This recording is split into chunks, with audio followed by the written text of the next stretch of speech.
People have disc pain or pain from a herniated disc.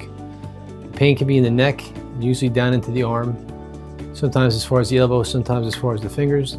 Pain can be with or without neck motion. Get numbness, tingling, weakness, absent reflexes. The pain can be minimal and just annoyance, or it could be severe and life-changing. MobiC is a novel way to treat neck pain and arm pain that are secondary to disc herniations. Classically, we used to remove the disc and replace it with a bone graft and a plate, which eliminated motion at that level, which was great to relieve pain, but not so great down the road because the discs above and below would start to wear out because of the added stresses.